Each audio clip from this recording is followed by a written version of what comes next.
Today, I wanted to talk a little bit about bass drums. Not so much technique like usual, but now the actual bass drum itself. This is my bass drum.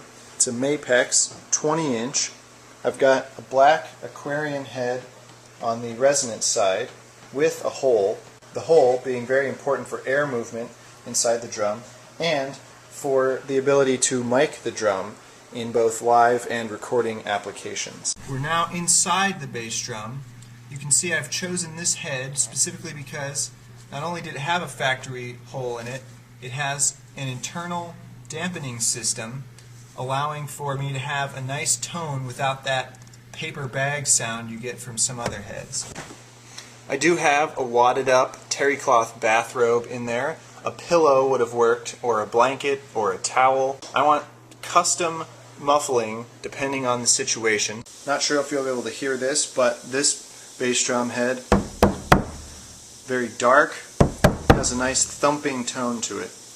All of my tone comes from the resonant head and the air movement coming out of the hole. Note how I've mounted the bass drum spurs in such a way that the front of the bass drum hoop is actually off the ground. That's good for resonance, and also it puts the batter head of the bass drum at a better angle for my bass drum beaters to strike it. Now let's talk about the batter head. This batter head is a Remo coated Weather King Ambassador bass drum head. It's just the white coated head that you can get for any drum.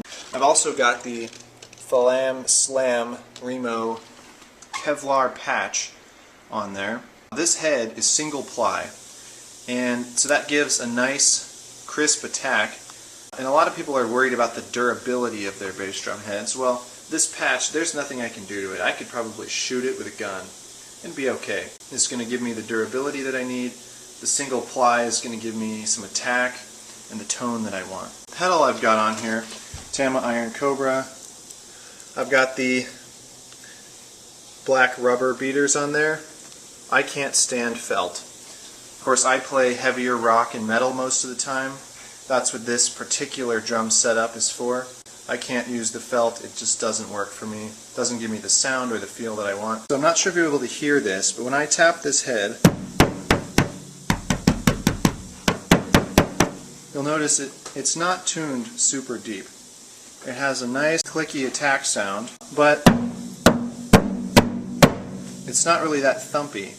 Now that's okay because all the tone we're going to get is going to come from the resonant head. This head is mainly for feel. That's right, you don't need a crazy, loose batter head on a bass drum.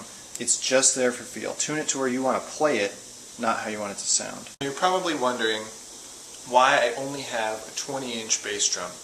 It's because I play a lot of fast double bass, as you guys probably know if you've seen any of my other videos, and it's not worth it to play all that stuff on a 22 or a 24-inch kick drum and not have it come out because it's too muddled of a tone. This bass drum is going to create plenty of thump. Think about it, any club you're likely to play that's bigger than a dive bar, just have huge subwoofers, just gigantic. Any kind of drum you play through that is going to give you a big thump. The bigger the drum, the more muddy it's going to sound. This 20-inch drum with a couple of 10-inch or 20-inch subwoofers under it and a huge house PA system, it's just going to blow up. If you put a bigger drum under there, all you're doing is losing your attack. On recording, that's a different story.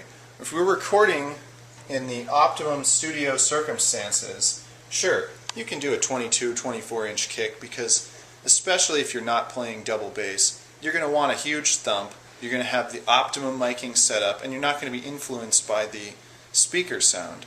But for a live kit, I would never go larger than 20. 18 doesn't really give you the tone that you need for a bass drum. That's more like a big floor tom. But 20 is all you need for playing live if you're going to be playing double kick.